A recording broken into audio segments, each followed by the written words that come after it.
Elias o profeta e João o Batista, histórias do caminho.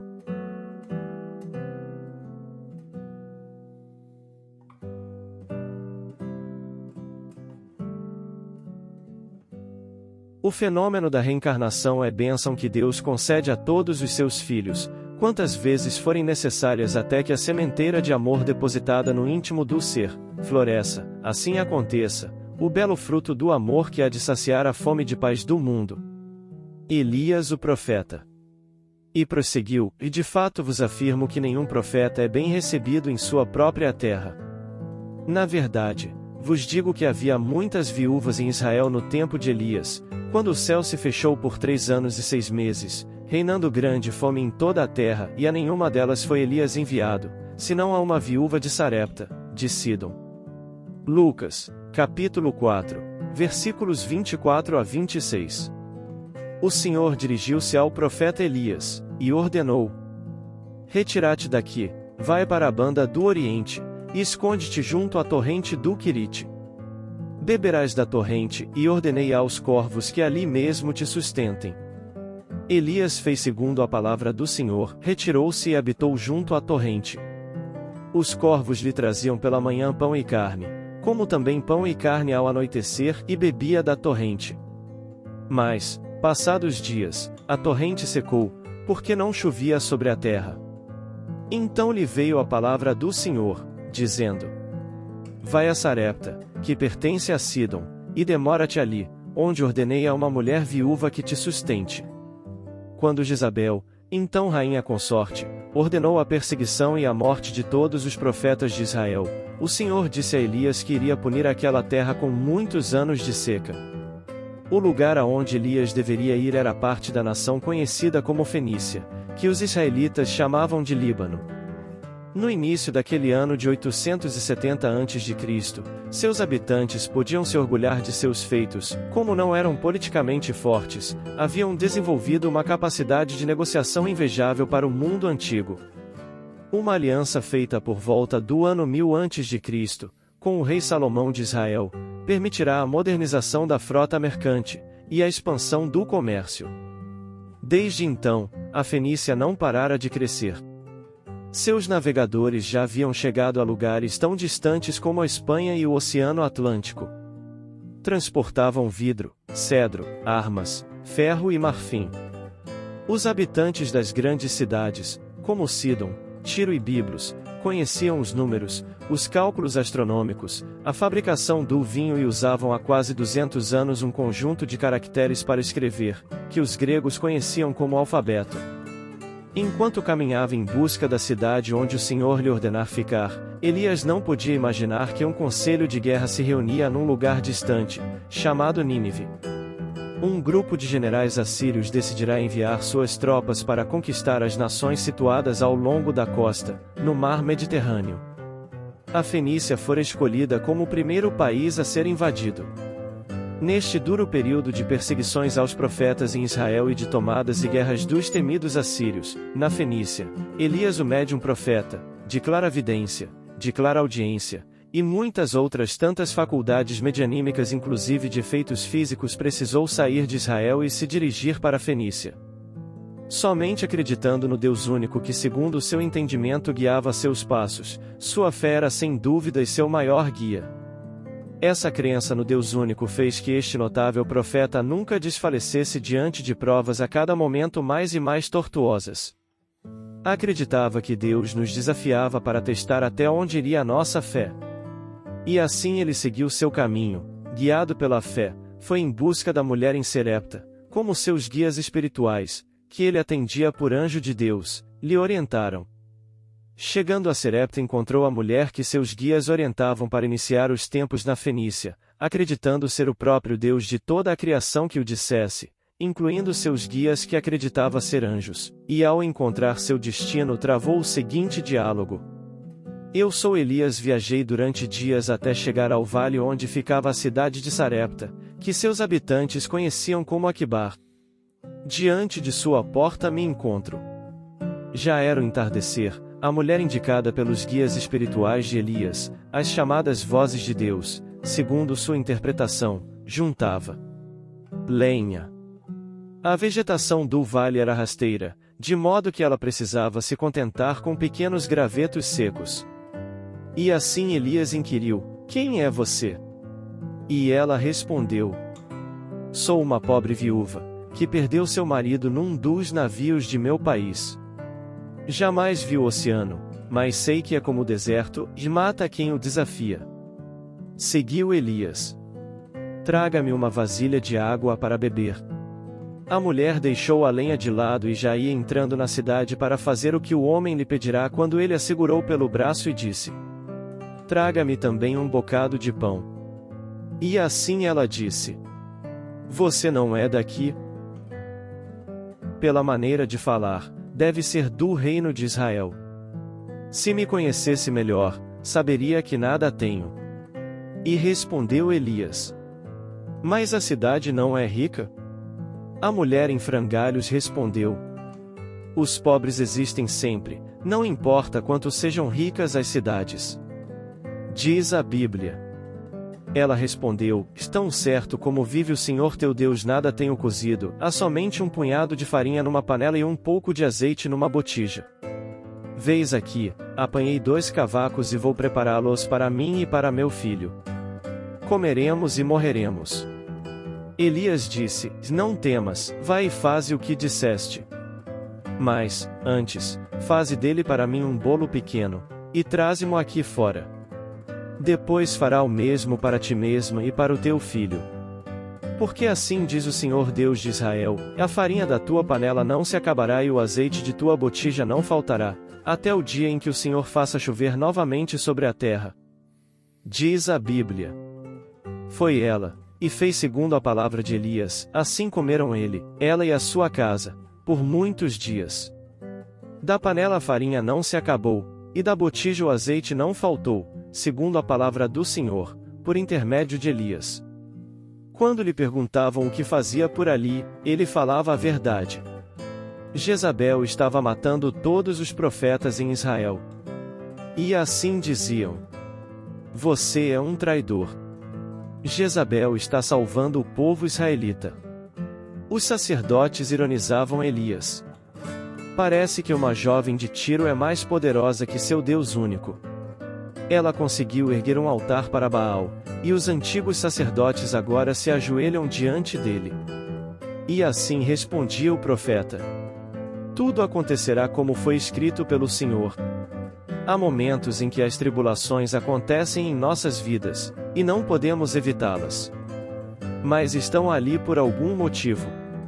Naturalmente pensamos: que motivo? É uma pergunta que não podemos responder antes, ou durante, das dificuldades. Só quando as ultrapassamos, entendemos por que estavam ali. Diz a Bíblia que, depois disso, adoeceu o filho da mulher, a dona da casa. Diz a Bíblia, e a doença se agravou tanto que o filho da dona da casa morreu. Então disse ela a Elias: Que fiz eu, ó homem de Deus? Vieste a mim para trazeres as minhas faltas, e matares meu filho? Certa manhã, o filho da viúva morreu. Meu único filho, gritava ela. Porque respeitei a vontade dos céus, porque fui generosa com um estrangeiro, meu filho terminou morrendo. Os vizinhos escutaram os lamentos da viúva, e viram seu filho estendido no chão da casa. Imediatamente pegaram Elias pelos braços e o levaram à presença do governador da cidade. Que, fazendo a vontade do populacho, disse: Este homem pagou a generosidade com o ódio. Colocou um feitiço na casa da viúva, e seu filho terminou morrendo. Estamos abrigando alguém que é amaldiçoado pelos deuses. O israelita chorava, perguntando-se: Ó Senhor meu Deus, até esta viúva, que foi generosa comigo, tu resolveste afligir? Se mataste o seu filho, é porque não estou cumprindo a missão que me foi confiada, e mereço a morte.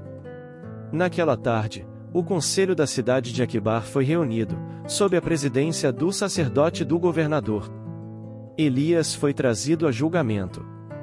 E assim decidiram: Resolveste retribuir o amor com o ódio.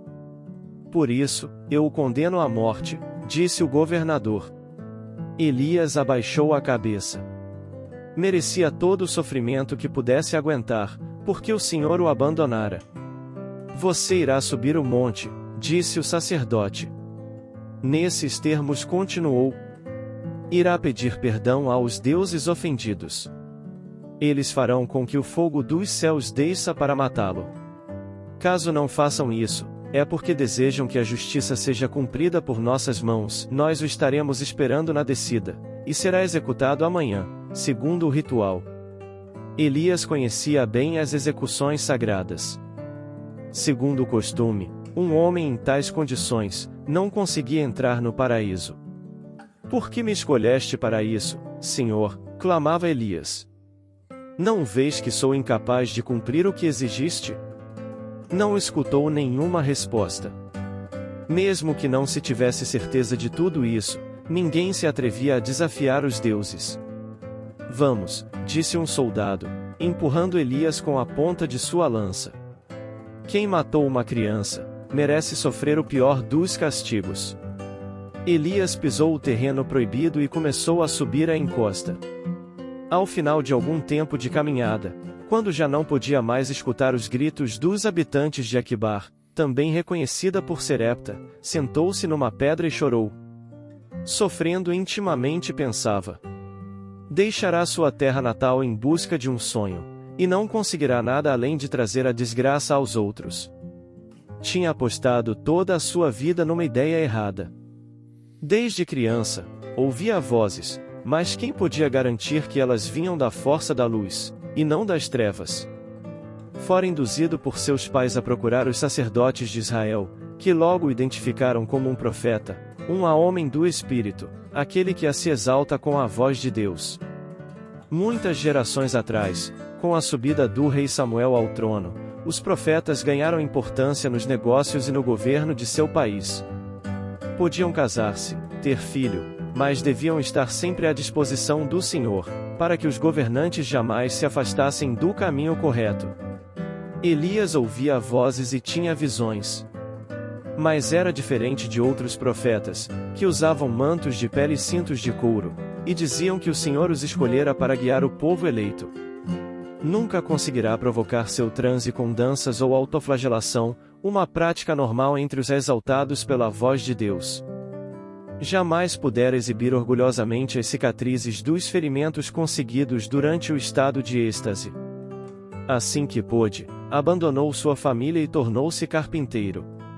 Ele era uma pessoa comum, que se vestia como todas as outras e que torturava sua alma com os mesmos temores e tentações dos simples mortais.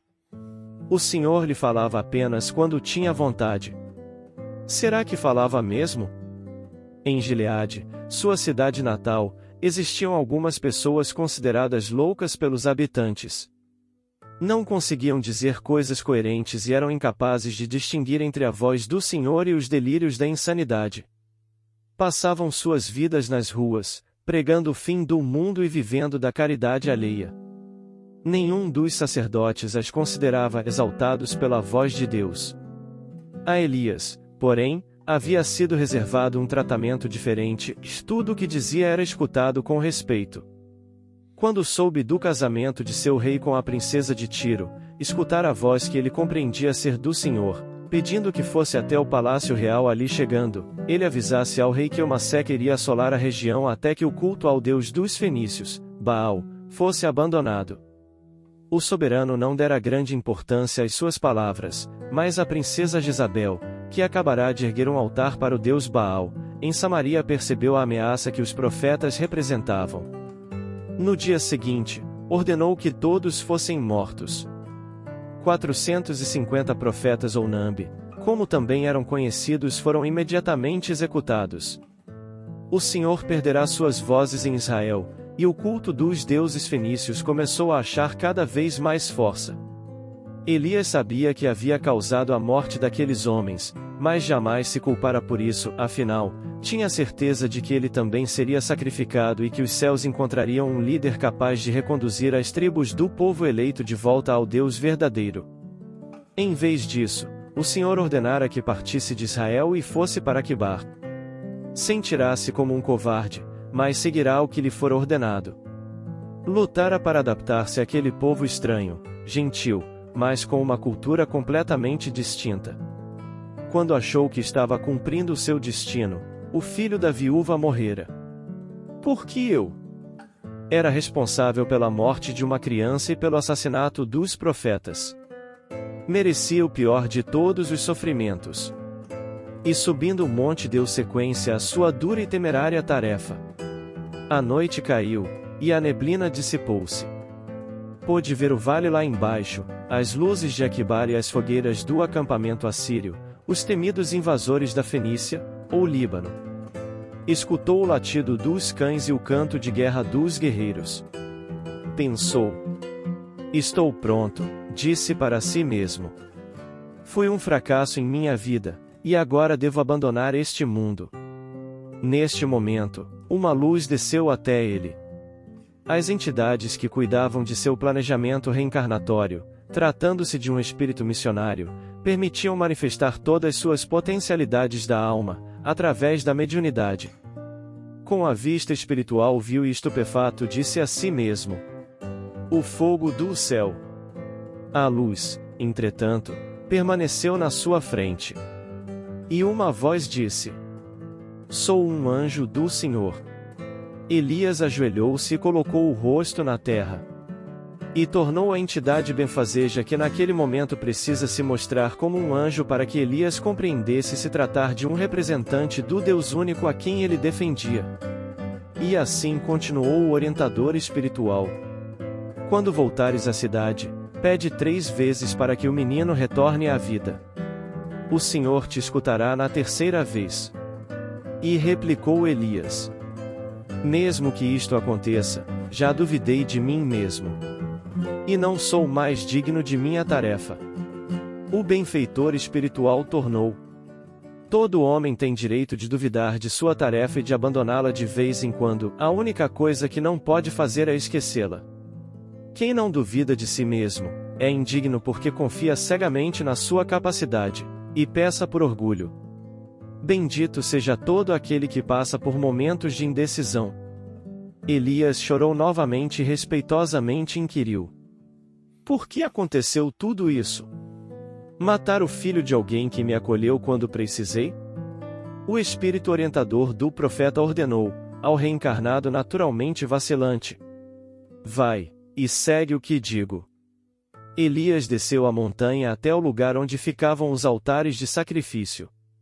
Os guardas o esperavam, mas a multidão já havia retornado a Aquibar. Assim disse Elias: estou pronto para a morte.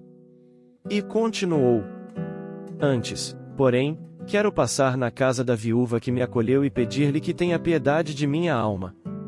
E diz a Bíblia: ele tomou-o dos braços dela e o levou para cima, ao quarto onde ele mesmo habitava. Então clamou aos céus, dizendo: ó Senhor, até esta viúva com quem me hospedo afligiste, matando seu filho? E estendendo-se 3 vezes sobre o menino, clamou ao Senhor e disse: ó Senhor meu Deus, que faças a alma deste menino tornar a entrar nele. O Senhor atendeu à voz de Elias, e a alma do menino tornou a entrar nele, e ele reviveu. Diante da opinião pública, o profeta de Israel ganhou o respeito e até mesmo o temor dos populares uma vez que retornou o filho da viúva de além da vida. O que o codificador do Espiritismo, o professor Hippolyte Léon Denisard Rivail, de pseudônimo Allan Kardec na obra básica, A Gênese, explica no capítulo 14, os fluidos, catalepsia, ressurreições.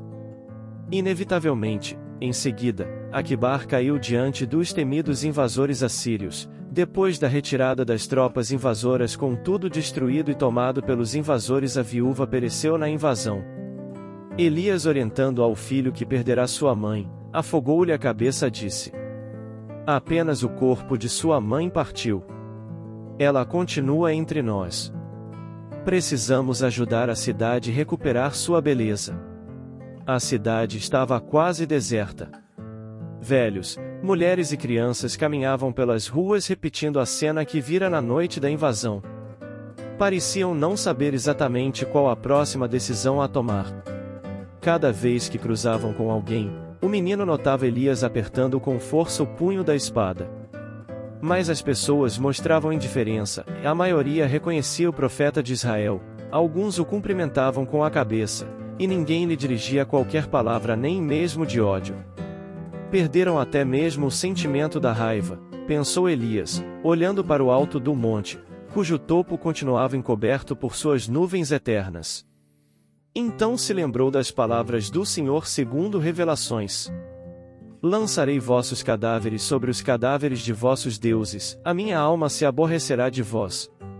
A vossa terra será assolada, e as vossas cidades serão desertas. Quanto aos que de vós ficarem, eu lhes meterei no coração tal ansiedade que o ruído de uma folha movida os perseguirá. E cairão sem ninguém os perseguir. Quase em oração Elias dirigia-se respeitável a Deus. Eis o que fizeste, Senhor, cumpriste com tua palavra, e os mortos-vivos continuam passeando pela terra. E Aqubar é a cidade escolhida para abrigá-los. Era uma história antiga, comum às tradições do povo hebreu, que parecia dar sentido a tudo o que estava acontecendo. Assim é narrada de geração a geração. Durante aquela noite um homem entrou na tenda de Jacó e lutou com ele até o nascer do dia. Vendo que não podia vencê-lo, disse-lhe: Deixa-me ir. Respondeu Jacó: Não te deixarei ir, se não me abençoares. Então o homem lhe disse: Como príncipe, lutaste com Deus. Como te chamas? Jacó disse o seu nome, e o homem respondeu: Doravante te chamarás Israel. Elias acordou de um salto, e olhou o firmamento. Era esta a história que faltava. Há muito tempo atrás o patriarca Jacó vigiava e durante a noite alguém entrou em sua tenda e lutou com ele até o sol nascer.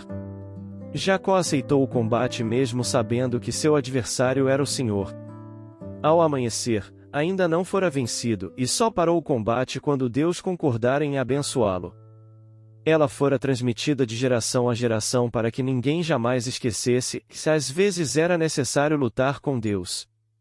Todo ser humano, em algum momento, seja uma tragédia a cruzar sua vida, podia ser a destruição de uma cidade, a morte de um filho, uma acusação sem provas, uma doença que os deixava inválidos para sempre. Nestes momentos, é como Deus desafiava a enfrentá-lo, e a responder sua pergunta: Por que te agarras tanto a uma existência tão curta e tão cheia de sofrimento? Qual o sentido de tua luta? Então o homem que não sabia responder a esta pergunta se conforma. Enquanto um outro homem, que buscava um sentido para a existência, achava que Deus tinha sido injusto, e ia desafiar o próprio destino. Era neste momento que um outro fogo dos céus descia, não aquele que mata, mas o que destrói as antigas muralhas, e dá a cada ser humano suas verdadeiras possibilidades. Os preguiçosos nunca deixam que seu coração seja incendiado por este fogo, tudo o que desejam é que a situação nova volte rapidamente a ser o que era antes, para que possam continuar vivendo e pensando da maneira a que estavam acostumados, sem renovar suas próprias atitudes. Os valorosos que buscam a verdade, porém, ateiam fogo ao velho comodismo e buscando grande luta íntima se modificam, e mesmo à custa de um grande sofrimento interior e seguem adiante. Do céu, o Senhor sorri de contentamento porque era isto que ele queria, que cada um tivesse em suas mãos a responsabilidade de sua própria vida. Afinal, dera aos seus filhos o maior de todos os dons, e a capacidade de escolher e decidir os seus atos, que reconhecemos por livre arbítrio. Só os homens e as mulheres com a sagrada chama no coração têm a coragem de enfrentar a mudança. E só estes conheciam o caminho de volta até o amor de Deus, pois entendiam finalmente que a tragédia não era uma punição, mas um desafio, para redimir e evoluir. Elias reviu cada um de seus passos, desde que deixará a carpintaria, aceitar a sua missão sem discutir. Mesmo que ela fosse verdadeira, e ele achava que era, jamais tivera a oportunidade de ver o que acontecia nos caminhos que se recusará a percorrer. Porque tinha medo de perder sua fé, sua dedicação, sua vontade. Considerava que era muito arriscado experimentar o caminho das pessoas comuns, podia terminar se acostumando, e gostando do que via. Não entendia que também ele era uma pessoa igual a todas as outras, embora escutasse anjos e recebesse de vez em quando ordens de Deus, segundo sua interpretação, razoável para a época, estava tão convencido de saber o que queria que se comportara da mesma maneira como aqueles que nunca tomaram uma decisão importante na vida. Fugira da dúvida, da derrota, dos momentos de indecisão. Mas o Senhor era generoso, e o conduzira ao abismo do inevitável, para mostrar-lhe que o homem precisa escolher e não aceitar o seu destino. Há muitos e muitos anos atrás, numa noite igual a esta, Jacó não deixará que Deus partisse antes de abençoá-lo. Fora quando o Senhor perguntara: Como te chamas? Esta era a questão, ter um nome. Quando Jacó responderá, Deus o batizara de Israel. Cada um tem um nome de berço, mas precisa aprender a batizar sua vida com a palavra que escolheu para dar um sentido a ela. Elias levantou-se e orou: Lutei contra-te, Senhor, e não me envergonho. E por isso descobri que estou no meu caminho porque assim desejo, não porque me foi imposto por meus pais, pelas tradições de minha terra, ou por ti mesmo. A ti, Senhor, eu gostaria de retornar neste instante. Quero louvar-te com a força da minha vontade, e não com a covardia de quem não soube escolher um caminho diferente. Entretanto, para que me confies tua importante missão, preciso continuar nesta batalha contra ti, até que me abençoes. Reconstruir Aquebar. O que Elias julgava ser um desafio a Deus era, na verdade, seu reencontro com ele.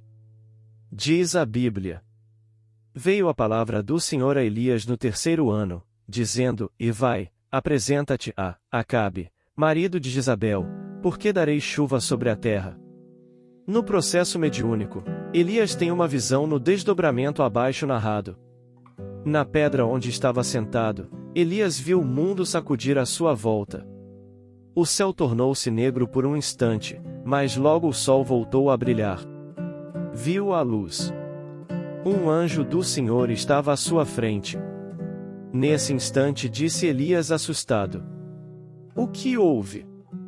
Deus perdoou Israel? E seu mentor espiritual, apresentando-se na figura mítica de anjo, respondeu: Não. Ele quer que você volte para libertar seu povo. Sua luta com ele está terminada, e neste momento ele te abençoou. Deu-te permissão para continuar o seu trabalho nesta terra. Elias estava aturdido. E disse: Justamente agora. Justamente quando meu coração tornará a encontrar a paz? Replicou a entidade.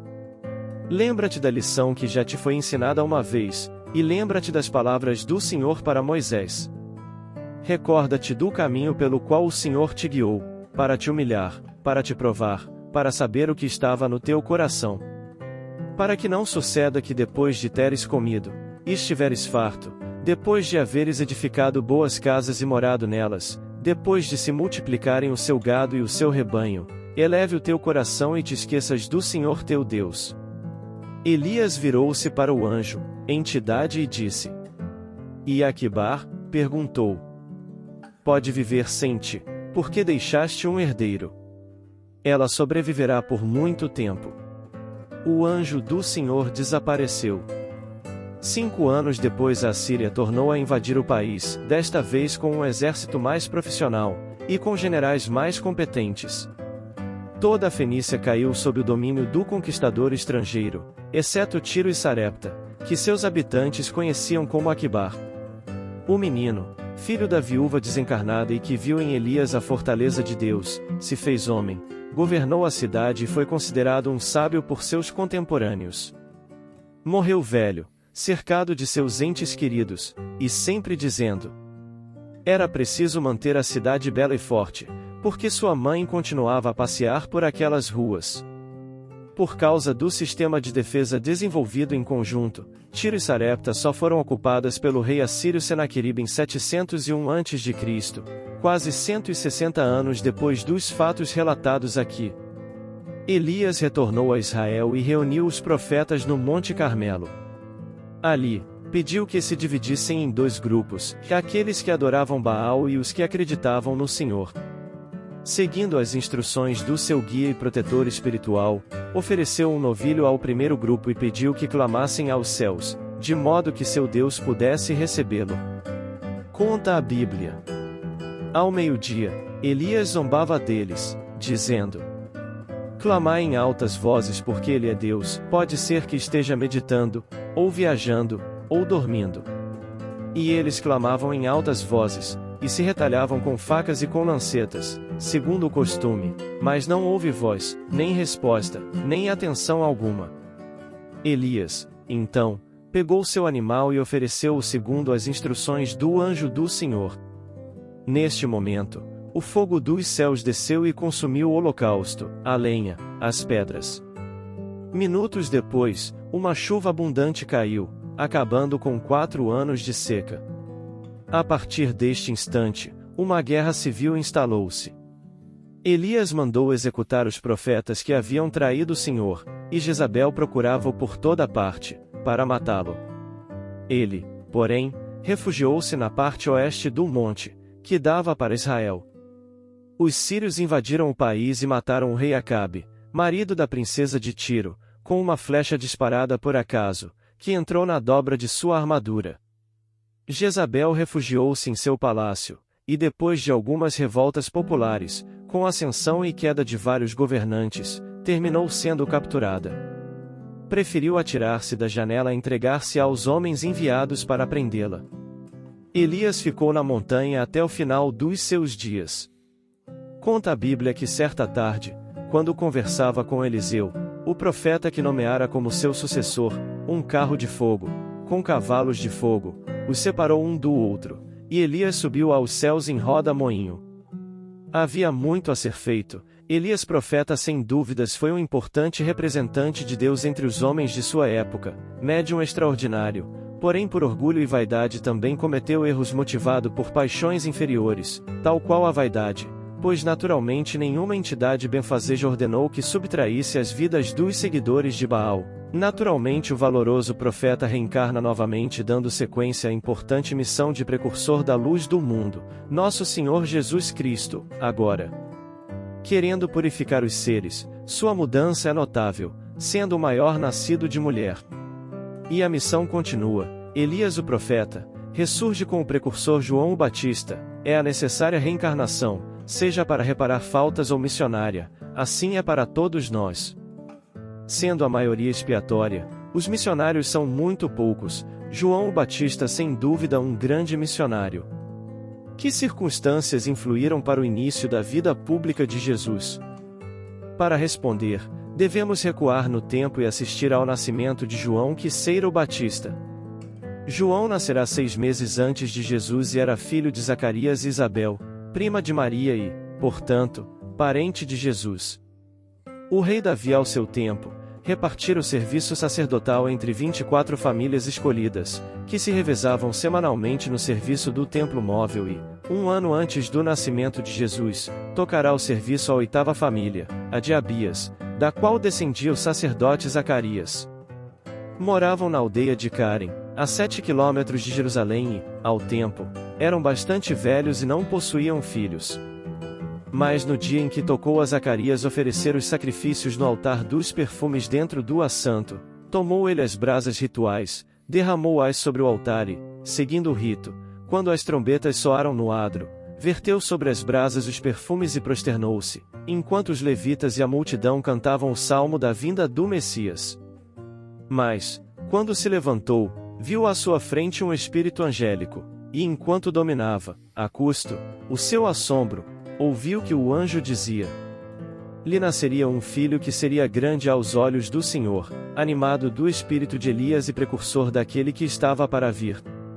O termo animado do espírito de Elias dá bem a entender a lei da reencarnação, visto que João foi, de fato, uma reencarnação de Elias, conforme as profecias já haviam anunciado antes. Espantado com a aparição e duvidando do que via, Zacarias externou sua estranheza, considerando sua avançada velhice, e isso levou o espírito a declarar que ele ficaria mudo e surdo pela sua falta de fé, até que o menino nascesse. Realmente, No dia do nascimento de João, ao cogitar a família sobre o nome a ser lhe dado, o velho sacerdote repentinamente recuperou a fala e determinou que se lhe desse o nome de Joxana. Após a famosa apresentação de Jesus aos doutores do Templo de Jerusalém, Maria recebeu a visita de Isabel e de seu filho, em sua casinha pobre de Nazaré.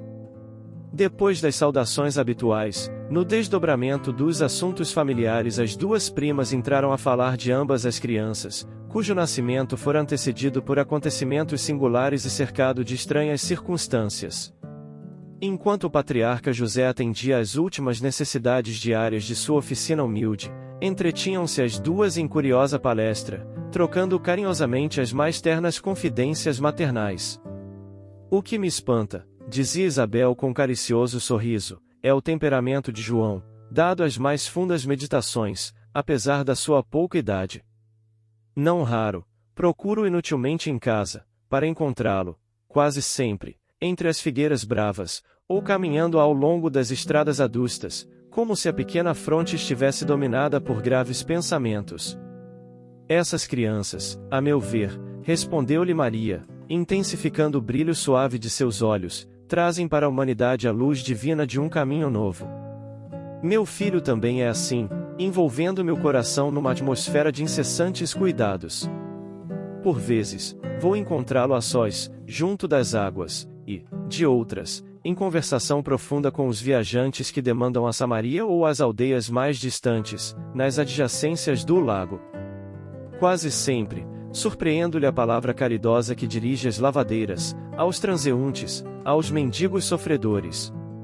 Fala de sua comunhão com Deus com uma eloquência que nunca encontrei nas observações dos nossos doutores, e constantemente, ando a cismar, em relação ao seu destino. Apesar de todos os valores da crença, murmurou Isabel, convicta, nós, as mães, temos sempre o espírito abalado por injustificáveis receios. Como se deixasse empolgar por amorosos temores, Maria continuou. Ainda há alguns dias, estivemos em Jerusalém, nas comemorações costumeiras, e a facilidade de argumentação com que Jesus elucidava os problemas que lhe eram apresentados pelos orientadores do templo nos deixaram a todos receosos e perplexos. Sua ciência não pode ser deste mundo, e vem de Deus, que certamente se manifesta por seus lábios amigos da pureza. Notando-lhe as respostas, Eleazar chamou a José, em particular, e o advertiu de que o menino parece haver nascido para a perdição de muitos poderosos em Israel. Com a prima a lhe escutar atentamente a palavra, Maria prosseguiu, de olhos úmidos, após ligeira pausa. Ciente desse aviso, procurei Eleazar, a fim de interceder por Jesus, junto de suas valiosas relações com as autoridades do templo. Pensei na sua infância desprotegida e receio pelo seu futuro. Eleazar prometeu interessar-se pela sua sorte, todavia, de regresso a Nazaré, experimentei singular multiplicação dos meus temores. Conversei com José, mais detidamente, acerca do pequeno, preocupada com o seu preparo conveniente para a vida. Entretanto, no dia que se seguiu às nossas íntimas confabulações, Jesus se aproximou de mim, pela manhã, e me interpelou. Mãe, que queres tu de mim? Acaso não tenho testemunhado a minha comunhão com o Pai que está no céu? Altamente surpreendida com a sua pergunta, respondi-lhe, hesitante. Tenho cuidado por ti, meu filho. Reconheço que necessitas de um preparo melhor para a vida. Mas, como se estivesse em pleno conhecimento do que se passava em meu íntimo, ponderou ele. Mãe, toda preparação útil e generosa no mundo é preciosa, entretanto, eu já estou com Deus. Meu Pai, porém, deseja de nós toda a exemplificação que seja boa e eu escolherei, desse modo, a escola melhor. No mesmo dia, embora soubesse das belas promessas que os doutores do templo fizeram na sua presença a seu respeito, Jesus aproximou-se de José e lhe pediu, com humildade, o admitisse em seus trabalhos. Desde então, como se nos quisesse ensinar que a melhor escola para Deus é a do lar e a do esforço próprio, concluiu a palavra materna com singeleza, ele aperfeiçoa as madeiras da oficina, empunha o martelo e a enxó, enchendo a casa de ânimo com a sua doce alegria. Isabel lhe escutava atenta a narrativa, e, Depois de outras pequenas considerações materiais, ambas observaram que as primeiras sombras da noite desciam na paisagem, acinzentando o céu sem nuvens. A carpintaria já estava fechada e José buscava a serenidade do interior doméstico para o repouso.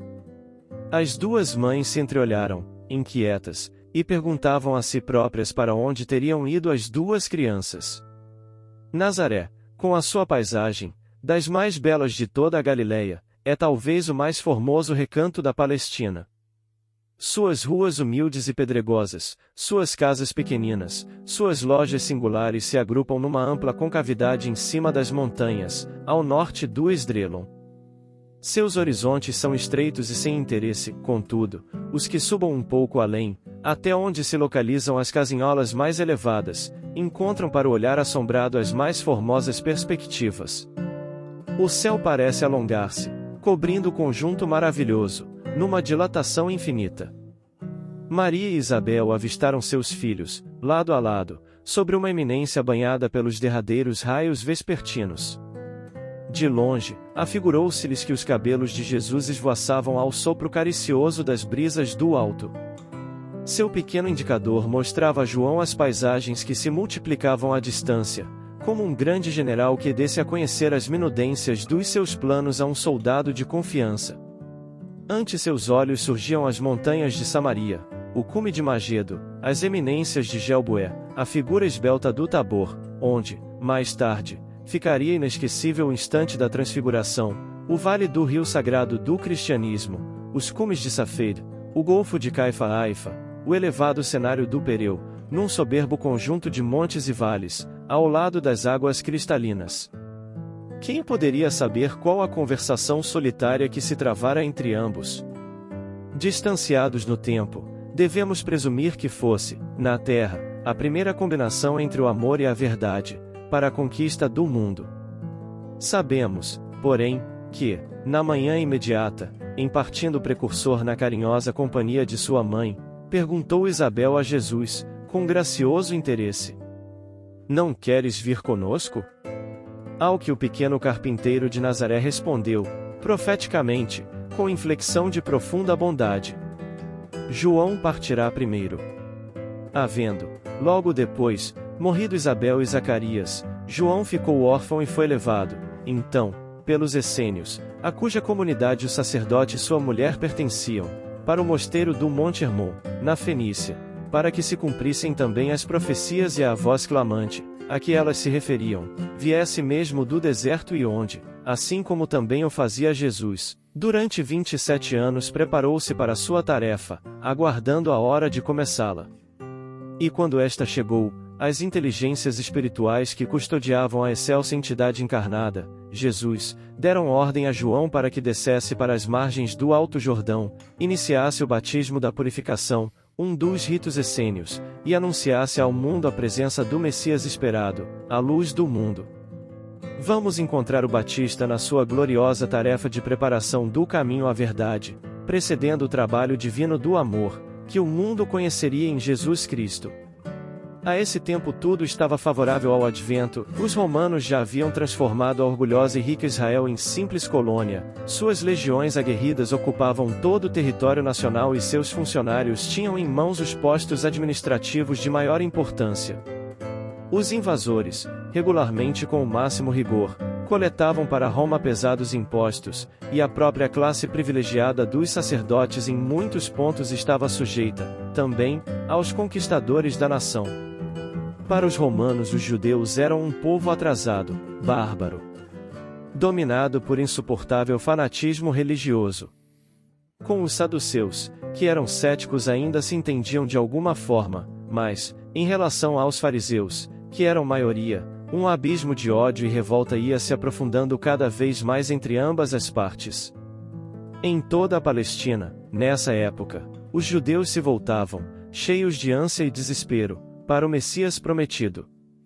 Já tinha havido a conjunção planetária indicial e o esperado, no caso de ter nascido, já deveria ser um homem adulto, pronto para assumir sua magnífica tarefa libertadora.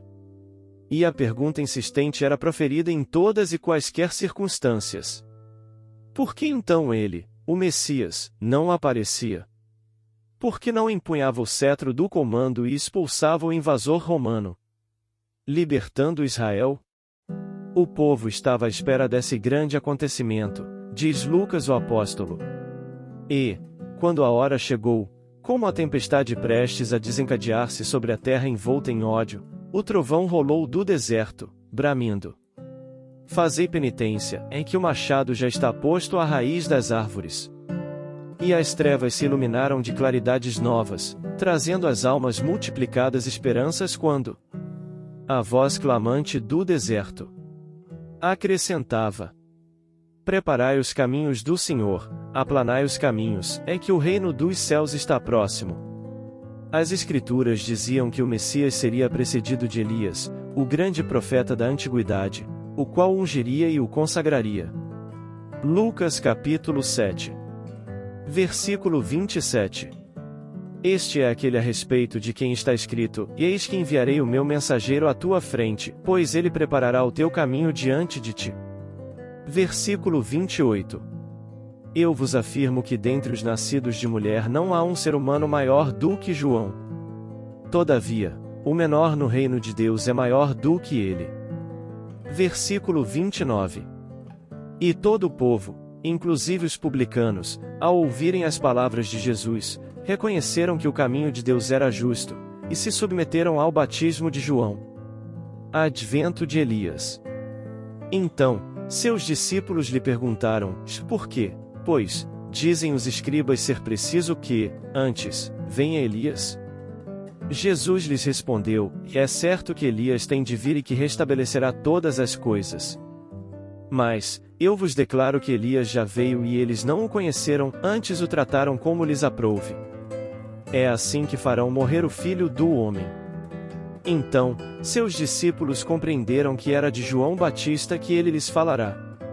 Mateus, capítulo 17, versículos 10 a 13. Elias já voltará na pessoa de João Batista. Seu novo advento é anunciado de modo explícito. Ora, como ele não pode voltar, senão tomando um novo corpo, aí temos a consagração formal do princípio da pluralidade das existências. O Evangelho segundo o Espiritismo, capítulo 4, item 10. João, como o próprio Jesus confirmou, era a reencarnação de Elias, e, assim sendo, as profecias estavam então recebendo integral cumprimento. E dando sequência ao nosso estudo, havia 4 séculos que em Israel não aparecia profeta algum. A divindade guardava silêncio e o povo, atemorizado e supersticioso, se voltava, cada vez com mais ânsias, para as esperanças do Messias. Quando, pois, João o Batista, que ninguém conhecia, desceu para o rio Jordão, lá ao norte, e começou a pregar, o povo acudiu pressuroso e alvoroçado, disposto a ouvir sua mensagem e cumprir à risca suas recomendações. Seus trajes sumários, seu físico agigantado e esquelético, sua aparência austera, mas, sobretudo, suas palavras terríveis e seus olhos chamejantes, produziam enorme impressão. Falava do Messias com grande segurança, dando a entender claramente que ele, o Messias, já estava presente e isso, por si só, bastava para incendiar as imaginações e acelerar os corações. Por outro lado, como essênio que era, não pregava a contratora, limitando-se a exigir pureza e arrependimento. Como falava muito de fogo dizendo: Eu batizo com água, mas ele batizará com fogo. Referindo-se ao Messias. Alimpará a eira, recolherá o trigo ao celeiro e queimará a palha, num fogo que nunca se apaga, cortará a árvore estéril e a lançará ao fogo.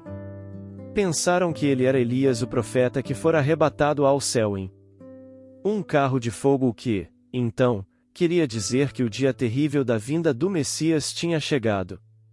Por isso o alvoroço cresceu. E com sua voz poderosa, os olhos encovados fixos na multidão, João repetia trechos proféticos de livro de Enoque, a respeito do Messias que diziam: Escolhido ele foi e oculto de Deus, antes da criação do mundo. Antes que o sol e os sinais celestes fossem criados, seu nome já tinha sido pronunciado pelo Senhor. E rematava, elevando os braços numa atitude dramática: O Filho do Homem, A quem vedes, despoja de seus tronos os reis, manda-os para as trevas, entrega-os aos vermes. Outros pensavam que ele era o próprio Messias e ficavam aterrorizados com sua figura estranha e impressionante, mas ele dizia bem alto, para que todos ouvissem: Eu não sou o Messias, não sou digno de desatar as correias de suas sandálias. E João sabia o que dizia, porque já conhecia Jesus, de encontros que tiveram há algum tempo, no santuário essênio de onde viera.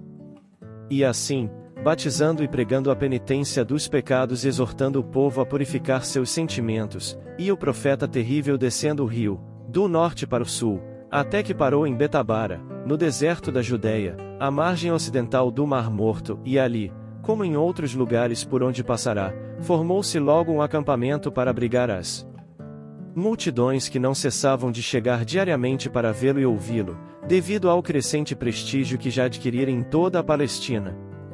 João, em suas pregações, demonstrava indomita coragem profligando a ação dos fariseus e suas corrupções, aos saduceus o seu ceticismo e aos escribas seu espírito de vergonhoso mercantilismo. Pregava quase abertamente a revolta contra a situação reinante, a vida austera que levava, nutrindo-se de mel silvestre, bolotas de árvores, gafanhotos, e raízes vegetais. Isso impressionava grandemente o povo. Usava as abluções essênias na forma de batismo, mergulhando as pessoas nas águas do rio, após promessa firme de arrependimento de erros passados e compromisso de vida mais reta e perfeita daí por diante, em honra ao Messias.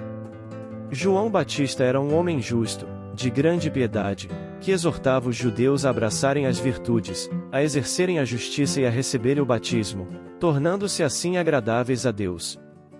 João era a cabeça de um conjunto de pensamentos consideráveis, cujos membros eram inteiramente devotados às suas ordens e que movimentava essas forças contra a dominação do paganismo romano e contra Herodes Antipas, a quem ele sempre apontava a vida desregrada e imoral, também sempre citando sua relação íntima com sua cunhada Herodias, esposa de seu meio-irmão Herodes Filipe, com quem Herodes Antipas vivia como esposo, mesmo com o irmão ainda vivo segundo a carne, e que todos sabiam, mas como ele representava o poder nomeado por Roma junto aos judeus, todos dissimulavam, embora fosse um notado escândalo, que viria a ser mais evidente ainda, já que estava atento à filha de Herodias, sua própria sobrinha de nome Salomé.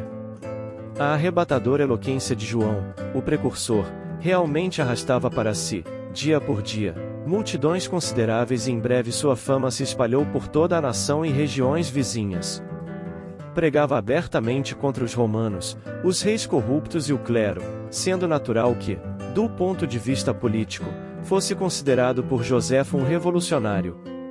Esse foi, segundo o mesmo historiador, o principal motivo que levou Herodes a mandar prender João. O prestígio popular que já adquirira representava realmente poder político, podendo ele, se o desejasse, levantar as massas do povo e lançá-las em qualquer direção. Já a cunhada e concubina de Antipas nutria profundo ódio, pois esse foi o único que ousou falar publicamente o que no vulgo popular corria a boca miúda. A aproximação de João e sua parada em Betabara era o sinal para Jesus de que sua hora também chegará e, por isso, abandonou a casa de Nazaré e partiu ao encontro do precursor. Numa tarde em que o batizador, cansado dos lavores do dia, se assentara sobre uma pedra alta junto à casa do passador, que era um funcionário que dirigia a balsa de passagem, de onde olhava ansiosamente a multidão que continuava a fluir ao rio para ser batizada, Jesus se aproximou e João imediatamente reconheceu. Segundo as regras que seguia, João, antes de imergir os que seriam batizados, na água do rio, tinha com eles uma conversa coletiva durante a qual, como já explicamos, esclarecia-os a respeito daquele ato místico e simbólico que, para eles, representava a entrada na legião dos destinados à redenção, com o compromisso de arrependimento dos erros do passado e de radical mudança de sentimentos e atitudes do futuro. João fazia-lhes um sermão sobre os erros, as inferioridades da conduta moral e as vantagens da purificação e advertia-os sobre a inutilidade do ato se não houvesse a intenção íntima da verdadeira mudança. Os essênios usavam o batismo, mas só o davam àqueles que haviam passado por severas provas que os habilitavam ao ingresso na comunidade. O batismo ali era uma verdadeira reforma moral, sendo a imersão nas águas apenas um rito de passagem, obviamente necessário para confirmar a proposta e marcar que a partir daquele ato a pessoa realmente renovara seus sentimentos para o bem supremo que é Deus. Portanto, o batismo só teria valor se a intenção fosse transformada em atos. Somente após isso é que fazia a imersão das pessoas na água do rio, primeiramente os homens e depois as mulheres, em separado. Pois a sociedade assim era, patriarcal, a mulher era posta na inferioridade, e futuramente aquele que é a luz do mundo, nosso Senhor Jesus Cristo, mudaria essa ideia equivocada de valores. A imersão, não se cansava ele de repetir, significava para o espírito culpado limpeza das impurezas, dos defeitos e alívio das fadigas da alma.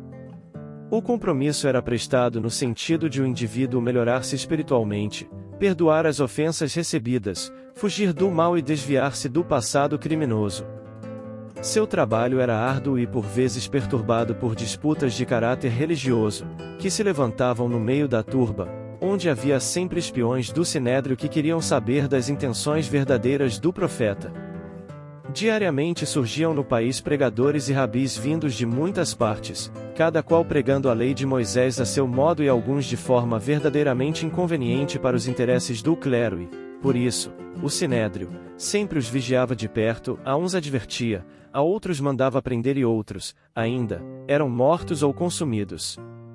Quando João apareceu, dado e efeito enorme que produziu na multidão, o sinédrio se apressou em mantê-lo debaixo de vistas, fazendo seguir seus passos e analisar cuidadosamente suas pregações. Naquele dia já fora ele interrogado insidiosamente por alguns levitas enviados do templo, que queriam saber quem ele era e que autoridade tinha para falar sobre a vinda do Messias. Daquela forma peremptória que utilizava, ele mais de uma vez lhes havia respondido que era simplesmente uma voz que anunciava a sua vinda. E quando lhe perguntavam com que autoridade batizava o povo em nome do Messias, respondia que fazia isso por sua própria conta, na sua qualidade de rabi de Israel, que realmente o era, e com o dedo indicava-lhes as franjas da túnica depositada no chão, ao lado. Quando, pois, Jesus chegou e disse que vinha ali para ser batizado, João retrucou que ele é quem deveria ser batizado por Jesus, mas Jesus então explicou que era preciso que assim fosse, para que as Escrituras recebessem integral cumprimento. Dito isso, entrou no rio e João então derramou sobre ele a água purificadora. Naquele momento, muitos entre o povo e discípulos de João, ali presentes, viram que o rio resplandeceu de luzes, que as sombras do crepúsculo enalteciam, e os céus se abriram e uma entidade espiritual, na forma de uma pomba, desceu sobre Jesus, enquanto uma voz se fazia ouvir dizendo: "Este é meu filho amado em quem me comprazo." Alguns dos evangelhos apócrifos, a saber, o dos Ebionitas, o dos Hebreus, o Código Vercelense, as Reminiscências dos Apóstolos e o Código Cantabrigense, do ano 150, narram o acontecimento de forma diferente e dizem que a voz que soou no espaço clamara: "Tu és meu filho bem-amado, eu te gerei hoje." Esta é a versão de Davi, livro dos Salmos capítulo 2, versículo 7, de Paulo e dos que asseveram que Jesus recebeu ali, naquele instante, o Espírito do Cristo planetário. Seja como for, percebe-se que Jesus, naquele instante o Filho do Homem, isto é, o que evoluíra pelas encarnações humanas, o governador planetário, em perfeita sintonia com o Cristo planetário, reintegrou-se em todo o poder do Espírito Crístico, da esfera do amor divino, tornando-se integralmente apto para a realização de sua sacrificial tarefa na Terra. Os primeiros discípulos abandonando as margens do rio, Jesus recolheu-se ao santuário de Moabe e 6 semanas depois voltou a Betabara e, à sua aproximação, o profeta, que ali permanecia com os discípulos atendendo ao povo, exclamou, apontando-o: "Eis o Cordeiro de Deus que tira os pecados do mundo." E então 2 de seus discípulos, João e André, movidos por irresistível impulso, seguiram a Jesus, após o devido entendimento, foram aceitos, tornando-se seus primeiros discípulos, aos quais logo depois agregou-se Simão, filho de Jonas, todos galileus. E João o Batista seguiu sua tarefa, e assim seguimos com sua história. João Batista permanecia sempre às margens do rio, atendendo ao povo e pregando o arrependimento dos erros, batizando e ensinando a doutrina da redenção pelo amor. Sua fama correrá mundo e crescerá dia por dia.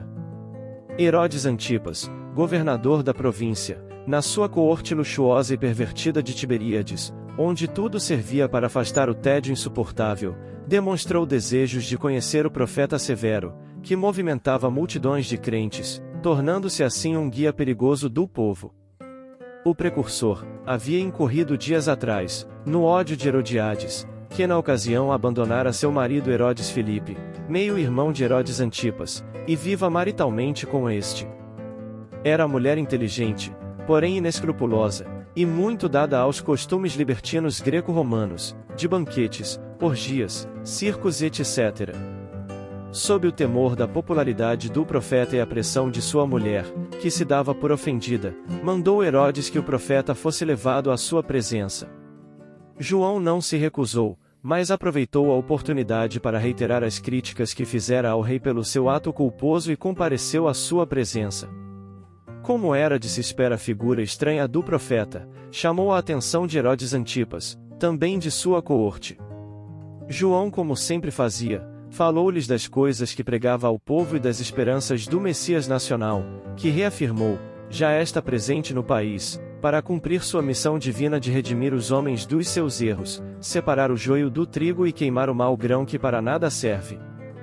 Mas Herodes interrompeu dizendo que sabia da fama que tinha, desejava que ele desse ali, na presença de todos, demonstrações de seu poder de profeta, para que então sua palavra tivesse valor. João exaltou-se e disse que mais valia ao rei entrar com os outros, no caminho da salvação, fugindo ao pecado do adultério, pois que não era lícito viver com a mulher de seu irmão. Uma vez que era fato público, que Herodes tinha se casado com o rei árabe, Aretas. Porém repudiou-a para viver com sua cunhada Herodíades. Por esse fato o rei árabe moveu-lhe guerra e o derrotou, exigindo reparações pesadas. E voltando à entrevista com o profeta, como judeu de temperamento místico, por momentos o rei ficou atemorizado com as ameaças de João. Porém insuflado por Herodíades, mandou prendê-lo e transportá-lo mais tarde à fortaleza de Macaerus nos limites dos desertos árabes. Nessa prisão, que durou 2 anos, João gozou de liberdade relativa, podendo falar com seus discípulos, que eram muitos, e receber mensagens. Apesar de algemado pelo pulso e as correntes presas à parede do cárcere, podia, no entanto, aproximar-se de uma janelinha, que existia na porta da cela, e falar com seus discípulos que permaneciam do lado de fora. Durante os anos em que esteve encerrado, João mandou várias vezes seus discípulos a Jesus, para dar-lhe conta de sua situação e saber o que se passava com ele. Através dos discípulos, João seguia atentamente o quanto se passava na Galiléia e no país a respeito de Jesus, não porque duvidasse da sua condição de Messias, é óbvio, mas para que após a sua morte, que se aproximava, seus discípulos tomassem o rumo certo, o que aliás, não aconteceu, porque se alguns desses vieram para Jesus, a maioria não o fez e conservou-se fiel a memórias de João, e até hoje ainda existem, realizando os ritos que o profeta estabeleceu, na forma essênia. Desta forma aqui esclarecemos: existem na Ásia Menor, sob a denominação de assabeus, guardam o domingo e uma vez por semana, fazem o batismo, num cerimonial que entram o pão e o vinho. Também o próprio livro Atos dos Apóstolos capítulo 17, versículos 24 a 28 e capítulo 19, versículos de 1 a 5, referem-se a Apoio, discípulo de João, residente em Alexandria. Esses discípulos de João em geral, negavam que Jesus era o Messias esperado. Assim tornando a narrativa. Na prisão, passado tempos, a aparência de João tornar-se-ia ainda mais estranha e impressionante. Era um verdadeiro homem do deserto, alto, maltratado, esquelético, moreno-amarelo, mas ainda dotado de forte e agigantada constituição. Da fimbre da túnica de estopa prendia a franja de Rabi, e seus olhos que pareciam 2 carvões em brasa, não se despregavam do interlocutor enquanto falava, com acento poderoso, alegórico e místico. E já estava acorrentado há 2 anos, quando Herodes veio com uma grande comitiva, formada de cortesãos, Oficiais de serviço, visitantes e funcionários romanos, passaram os tempos na fortaleza, onde diariamente banqueteavam. Em um desses festins, entediado pela rotina, desejou que a pequena Salomé, ali presente, filha de Herodíades, menina de 16 anos, criada junto às tribos do deserto, na corte de seu pai, dançasse para ele as danças estranhas e voluptuosas daquele povo. Mas ela recusou várias vezes até que, por insinuação de sua mãe, a qual, pressurosa, apegou-se à oportunidade de satisfazer seu ódio, declarou ao rei que poderia dançar para ele desde que, como prêmio, lhe mandasse trazer ali, numa bandeja, a cabeça do profeta encarcerado. Herodes assustou-se com o pedido, procurou furtar-se a ele, mas a menina, sempre insinuada por sua mãe, pô-lo em brios pela palavra dada então, muito a contragosto, Herodes concordou. Logo após a dança, o chefe de sua guarda desceu ao cárcere e mandou degolar o profeta. Em seguida do ato consumado, o carrasco entrou com a bandeja apresentando a consumação do ato contra o profeta, mostrando-lhe a cabeça na bandeja. Horrorizada a menina, fugiu da sala, enquanto elevou-se no ar, vindo do pátio da fortaleza, lá embaixo, o coro cantado pelos discípulos em profunda tristeza, que presenciaram a morte de seu mestre, cantavam salmos e profecias, e punham em evidência a que dizia: Vós que clama no deserto, preparai-os caminho.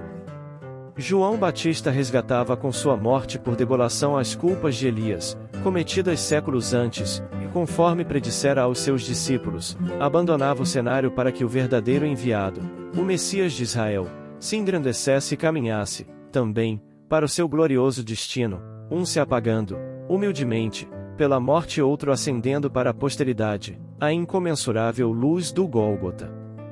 Conforme profetizou nosso Senhor Jesus Cristo, João, de fato, partiu primeiro, a fim de executar as operações iniciais para a grandiosa conquista. Vestido de peles e alimentando-se de mel selvagem, esclarecendo com energia e deixando-se degolar em testemunho a verdade, ele precedeu a lição da misericórdia e da bondade. O mestre dos mestres quis colocar a figura franca e áspera do seu profeta no limiar de seus gloriosos ensinos, por isso, encontramos em João Batista um dos mais belos de todos os símbolos imortais do cristianismo. Salomé representa a futilidade do mundo, Herodes e sua mulher o convencionalismo político e o interesse particular. João era a verdade, e a verdade, na sua tarefa de aperfeiçoamento, dilacera e magoa, deixando-se levar aos sacrifícios extremos. Como a dor que precede as poderosas manifestações da luz no íntimo dos corações, ela recebe o bloco de mármore bruto e lhe trabalha as asperezas para que a obra do amor surja, em sua pureza divina. João Batista foi a voz clamante do deserto. Operário da primeira hora, é ele o símbolo rude da verdade que arranca as mais fortes raízes do mundo, para que o reino de Deus prevaleça nos corações. Exprimindo a austera disciplina que antecede a espontaneidade do amor, a luta para que se desfaçam as sombras do caminho, João é o primeiro sinal do cristão ativo, em guerra com as próprias imperfeições do seu mundo interior, a fim de estabelecer em si mesmo o santuário de sua realização com o Cristo. Foi por essa razão que dele disse Jesus: dos nascidos de mulher, João Batista é o maior de todos. E assim explicou Kardec sobre o fenômeno da transfiguração no Tabor. 6 dias depois, tendo chamado de parte a Pedro, Tiago e João, Jesus os levou consigo a um alto monte afastado, e se transfigurou diante deles. Enquanto orava, seu rosto pareceu inteiramente outro, suas vestes se tornaram brilhantemente luminosas e brancas qual a neve, como nenhum lavandeiro na terra que possa fazer tão alva. E eles viram aparecer Elias e Moisés, a entreter palestra com Jesus. Então, disse Pedro a Jesus: Mestre, estamos bem aqui, façamos 3 tendas, e uma para ti, outra para Moisés, outra para Elias. É que ele não sabia o que dizia, tão espantado estava. Ao mesmo tempo, apareceu uma nuvem que os cobriu, e, dessa nuvem, uma voz partiu, fazendo ouvir estas palavras: Este é meu filho bem-amado, escutai-o. Logo, olhando para todos os lados, a ninguém mais viram, senão a Jesus, que ficará a sós com eles. Quando desciam do monte, ordenou-lhes ele que a ninguém falassem do que tinham visto, até que o Filho do Homem ressuscitasse dentre os mortos. E eles conservaram em segredo o fato, inquirindo uns dos outros o que teria ele querido dizer com estas palavras, até que o Filho do Homem tenha ressuscitado dentre os mortos. São Marcos, capítulo 9, versículos 2 a 9. É ainda nas propriedades do fluido perispirítico que se encontra a explicação deste fenômeno. A transfiguração, explicada no capítulo 14, número 39, é um fato muito comum que, em virtude da irradiação fluídica, pode modificar a aparência de um indivíduo, mas a pureza do perispírito de Jesus permitiu que seu espírito lhe desse excepcional fulgor. Quanto à aparição de Moisés e Elias cabe inteiramente no rol de todos os fenômenos do mesmo gênero. Capítulo 14, número 35 e seguintes. De todas as faculdades que Jesus revelou, nenhuma se pode apontar estranha às condições da humanidade e que se não encontre comumente nos homens, porque estão todas na ordem da natureza, pela superioridade, porém, da sua essência moral e de suas qualidades fluídicas, aquelas faculdades atingiam nele proporções muito acima das que são vulgares. Posto de lado o seu envoltório carnal, ele nos patenteava o estado dos puros espíritos. Comentários finais. Elias foi um médium notável, sua vida é uma experiência de grandes lutas, o que mais impressiona é sua fé, alcançando notas vibracionais tais que possibilitam ainda mais suas potencialidades do espírito através da mediunidade fazer coisas impressionantes. Certamente equivocou-se por vezes, porém sendo ele o escolhido para batizar nosso Senhor Jesus Cristo, se formos capazes imaginemos a evolução espiritual de Elias a João o Batista, reencarnações do mesmo espírito. João o Batista sem dúvida deu provas de sua fé e disse: não tenho condições em amarrar as sandálias daquele que vem em nome de Deus.